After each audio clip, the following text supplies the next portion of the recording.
Olá, boa noite. Começou hoje a operação para retirar os contêineres que afundaram no mar em Santos. 12 unidades já foram localizadas. Polícia Federal prende 3 suspeitos em São José dos Campos que repassavam notas falsas. E no SP Record desta segunda-feira, 25 de setembro, você vai ver também. A Justiça de São Paulo condenou 24 empresas do Polo Industrial de Cubatão a pagarem indenização por danos ambientais. Cobranças de IPTU e taxa de lixo devem subir em 2018 na principal cidade do Vale do Paraíba.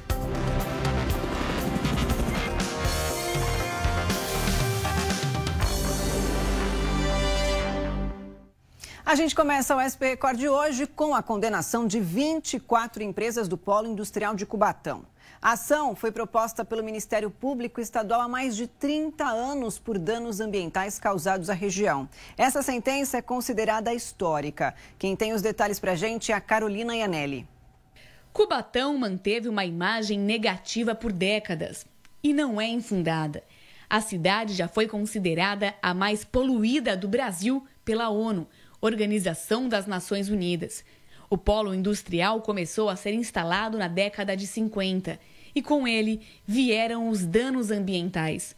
Em 1986, o Ministério Público e uma ONG de defesa ao meio ambiente entraram com uma ação por causa de todos os efeitos da poluição. A degradação da Serra do Mar em decorrência da poluição atmosférica vinda do Polo Industrial de Cubatão motivou uma perda de vegetação de quase 67 quilômetros quadrados. E isso trouxe efeitos deletérios para todo o ecossistema da região. Assoreamento de rios, perda de cobertura vegetal, influência na fauna. A área desmatada é equivalente a 7.000 campos de futebol. A promotora explica que a vegetação é parte significativa da Mata Atlântica. Foram mais de 30 anos até a sentença sair. O processo todo tem mais de 20 volumes. Para se ter uma ideia, uma pasta como esta é um volume e tem mais de 200 páginas. É o resultado de uma das primeiras ações civis públicas do país e representa um marco importante. Essa sentença ela é totalmente positiva.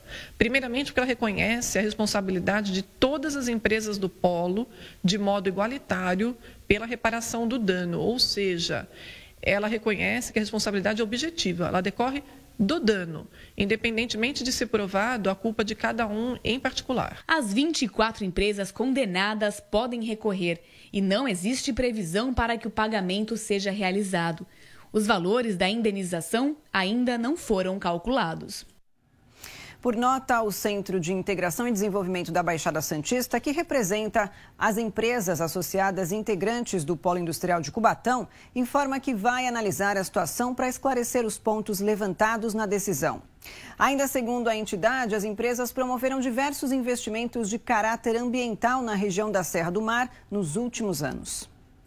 E ainda falando sobre danos ambientais, o IBAMA acompanha a operação de retirada dos contêineres que caíram no mar no mês de agosto. Até agora, 12 contêineres foram mapeados pela empresa. Na manhã de hoje, mergulhadores localizaram as estruturas metálicas que ainda estão no fundo do mar.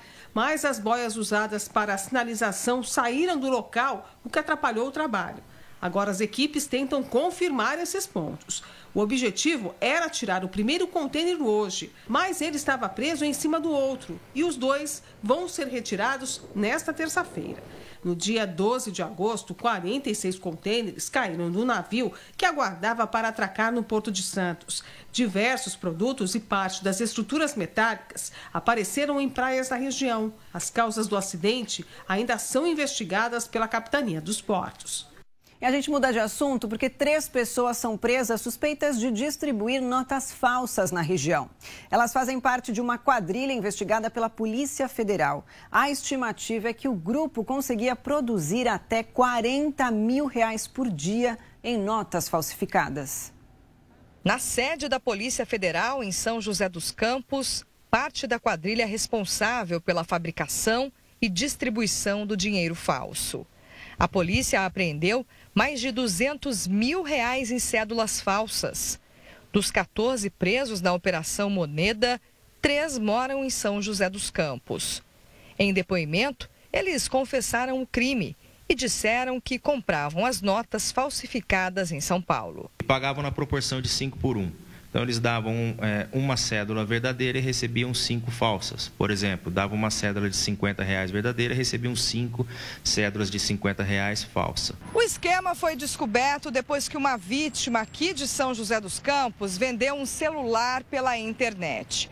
Só depois de receber o dinheiro, ela percebeu que as notas eram falsas e fez a denúncia aqui na Polícia Federal. O valor total, R$1.000.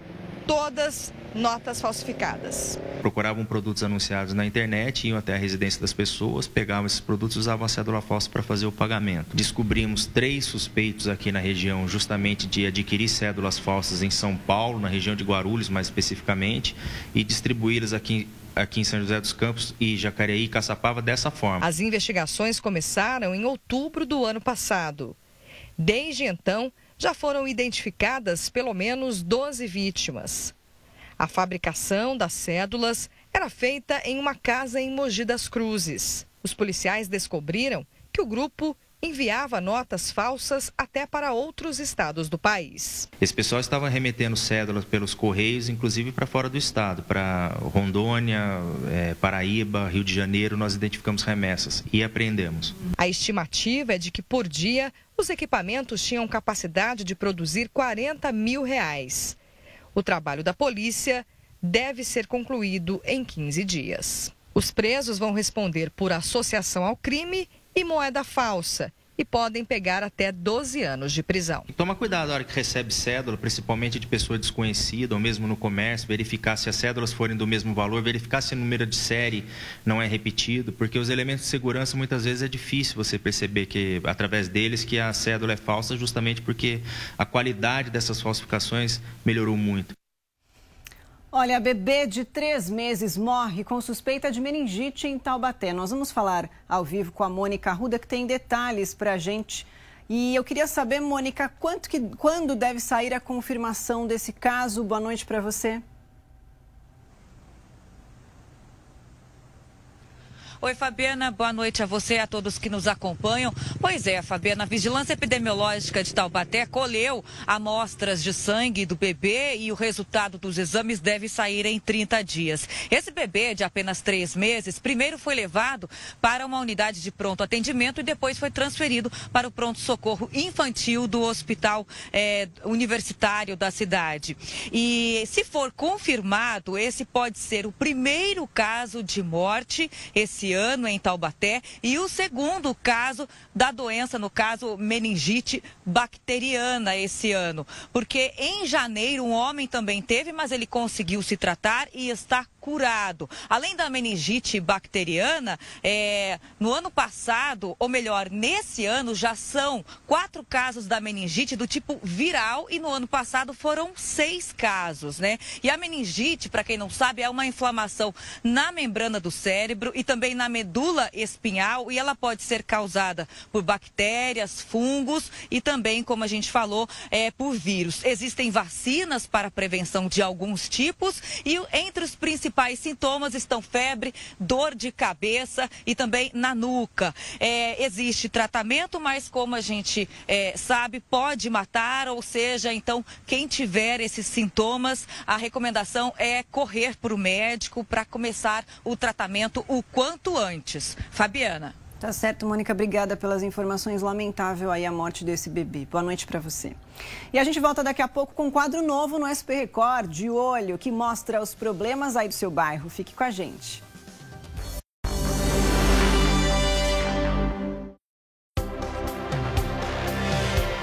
SP Record. Oferecimento Liberty Seguros. Toda a facilidade para você aproveitar o que importa.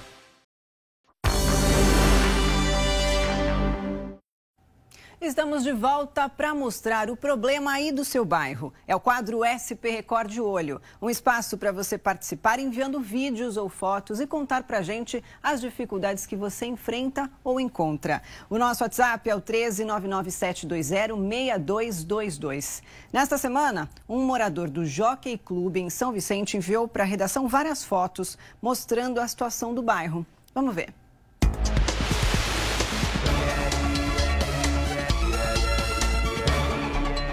O William relata que os problemas são nas ruas Dom Duarte da Costa, Galeão Coutinho, Graciliano Ramos e Amadeu de Queiroz.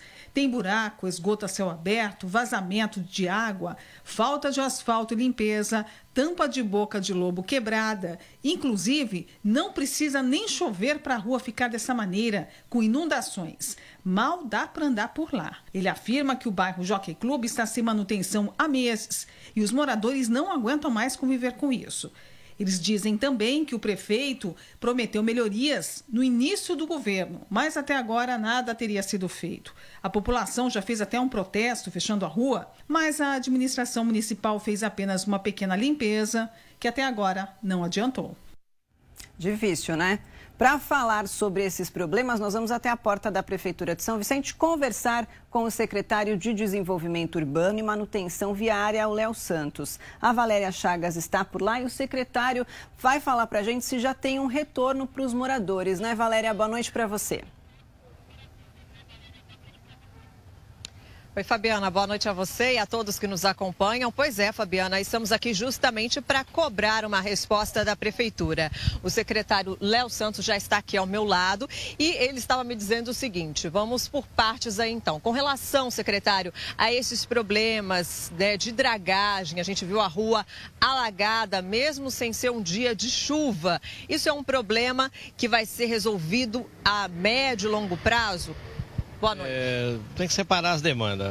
A demanda, aquilo que for entupimento de galeria, a prefeitura irá providenciar esses entupimentos. Aquilo que é alagamento por conta de alguma ocupação desordenada, que do passado ocupou o lugar das águas sair, essa requer um planejamento e, além do planejamento, para buscar recursos. Estamos falando de macro-drenagem.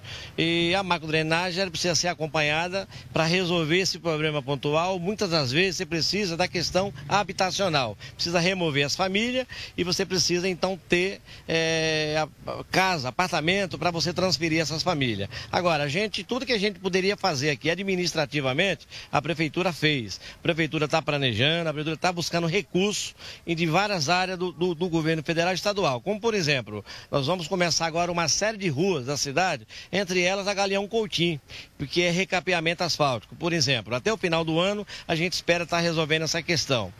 A outra rua, que é a Dom Duarte da Costa, essa não será feita esse ano, porque essa depende de macro-drenagem. E a gente precisa resolver primeiro a questão lá do Sambaiatuba, onde essas águas saem pela Avenida Penedo. Então, está tendo uma licitação para retomar a obra de drenagem do canal existente lá, e com isso nós vamos amenizar a questão da Dom Duarte da Costa. Secretário, só para a gente entender, o que pode ser feito já de imediato, já para os próximos dias?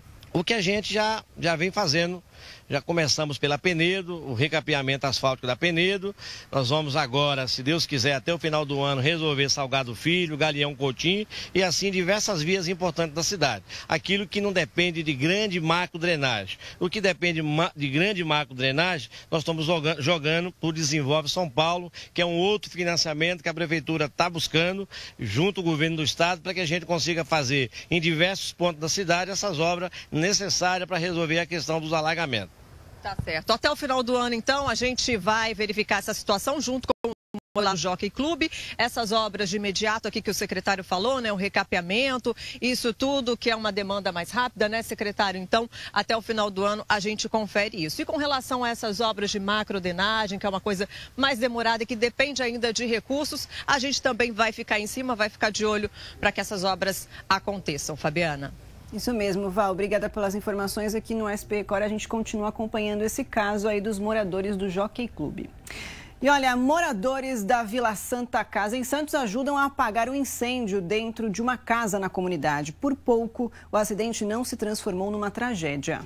O fogo teve início no começo da madrugada. A comunidade tem aproximadamente 200 famílias. Muitas pessoas dormiam no momento do incêndio. Foi total pânico aqui na comunidade, né? Nós nos acordamos meia-noite com os berros dos moradores de um prédio que fica ao lado da comunidade e quando nos deparamos do lado de fora, a casa já tinha tomado pelas chamas. Só não houve uma tragédia porque a ação dos vizinhos foi rápida. Quando os bombeiros chegaram, as chamas já estavam controladas. Mesmo assim, a avenida em frente à Vila Santa Casa precisou ser interditada. Essa é a casa que ficou completamente destruída após o fogo. Olha só nas imagens do Cleiton Gonçalves, não sobrou absolutamente nada lá dentro. No momento do incêndio não havia nenhum morador.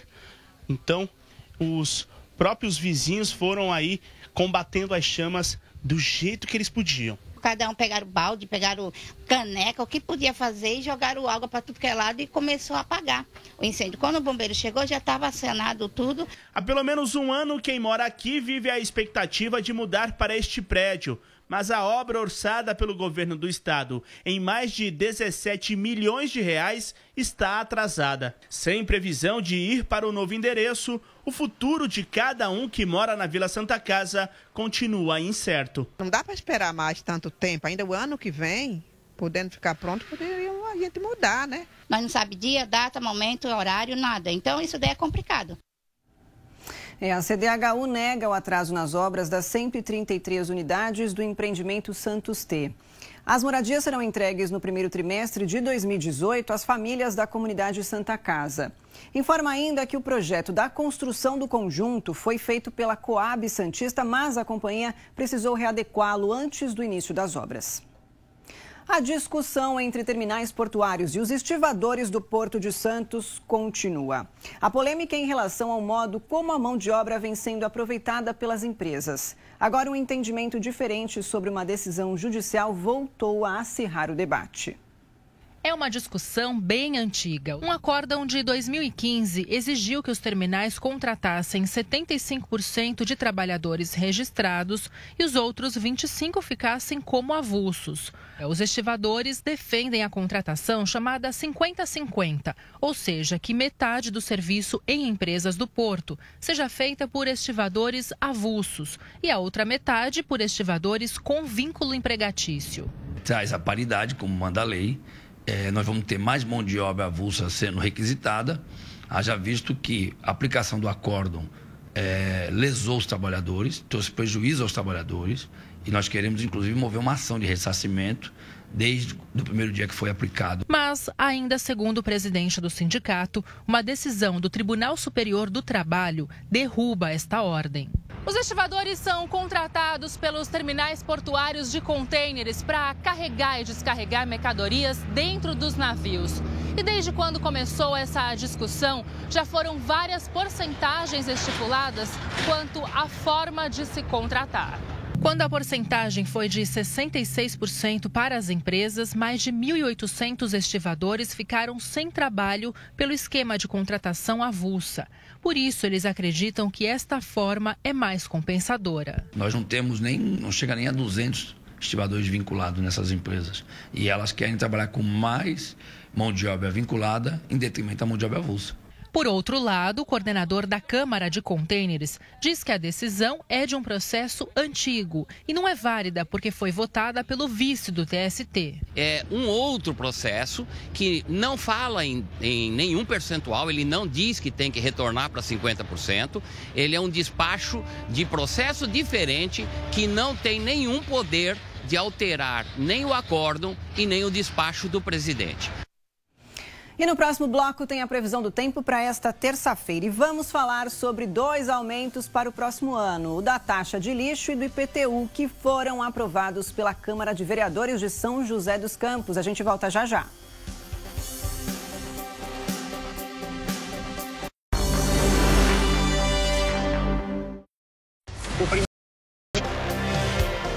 SP Record. Oferecimento Liberty Seguros. Toda a facilidade para você aproveitar o que importa.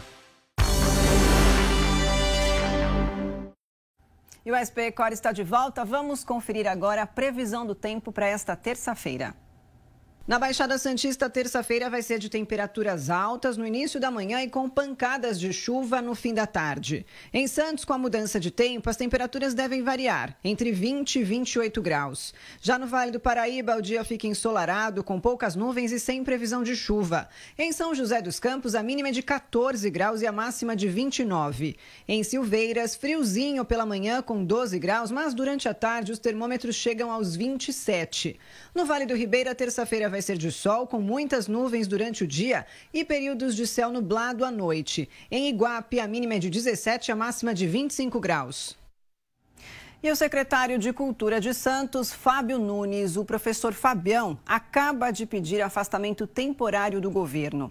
A decisão foi tomada após a repercussão negativa de uma postagem de Fabião numa rede social, com a imagem de uma mulher durante um festival de rock no Rio de Janeiro no final de semana. Por nota, a Prefeitura de Santos confirmou a decisão do secretário e considerou inadequado e reprovável o post, cujo conteúdo não condiz com a política municipal, que é de luta pela valorização da mulher e de direito à privacidade. O secretário pediu desculpas e solicitou afastamento temporário, utilizando o período de férias a que tem direito.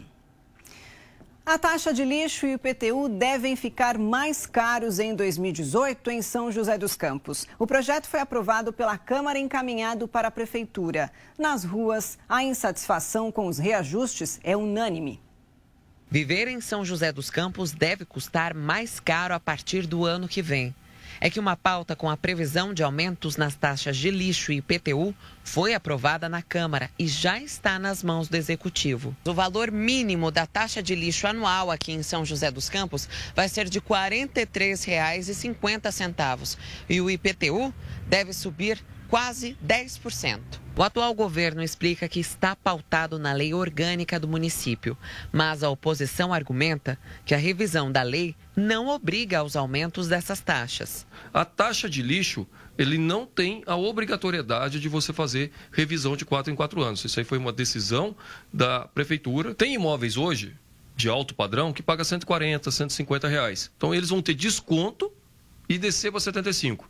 Enquanto que aquele morador que tem hoje uma parcela de R$20, R$30, R$40, vai ter um aumento de quase 100% e vai pagar R$75. Toda taxa ela tem que ser isonômica, ou seja, ela tem que ser igual para todos. Se alguém vem tirar uma xerox aqui na prefeitura, é cobrado um valor dela, por exemplo, R$1,50, independente da posição de quanto a pessoa recebe. Então, o lixo ele tem que ser isonômico. Inclusive, nós temos o Tribunal de Contas sempre olhando para isso. Pelo novo projeto, aposentados e pensionistas com uma renda de até 2 salários mínimos que moram em imóveis simples poderão ser isentos do IPTU. O mesmo vale para construções que ficam nas ruas das feiras livres. Com os altos índices de desemprego e a perspectiva de uma queda no salário mínimo, a opinião nas ruas é unânime. Ou contra porque tem que ser acertado. Tá muito discrepância. Alguém vai ser prejudicado nessa história aí. No caso, o povo, né? Eu acho um abuso, um absurdo. É um roubo, né? Você tem que pagar lixo e IPTU tão caro. Não tem nada, o que a gente tem? Eu acho muito caro. Eu acho que assim, o que a gente paga já é o suficiente para manter a cidade limpa. E eu vejo assim, as ruas abandonadas, sujas, praças sujas. Então, aumentar para quê? O que eles estão fazendo a mais por isso? E a gente sempre pagando mais e mais e mais, os impostos sempre subindo, né? Olha, vamos falar de futebol, porque a Federação Paulista definiu nesta segunda-feira as datas e horários das finais do Campeonato Paulista de Futebol Feminino entre Santos e Rio Preto. O primeiro jogo acontece no próximo sábado, em São José do Rio Preto, às 15h. A partida de volta será no dia 7 de outubro, às 16h, na Vila Belmiro. Para chegar à final, as sereias venceram a Ponte Preta. No jogo realizado na tarde de domingo, o time santista ganhou por 2-0. Os gols foram marcados por Brena e Kathleen. Este resultado ajudou as sereias a decidirem a segunda partida da final em casa. Afinal, elas fizeram a melhor campanha, somando 59 pontos contra 54 do time de Rio Preto. E o SP Record fica por aqui. Muito obrigada pela companhia, carinho e audiência. Logo mais tem a grande final do Dancing Brasil, logo depois de A Fazenda. Uma ótima noite e até amanhã.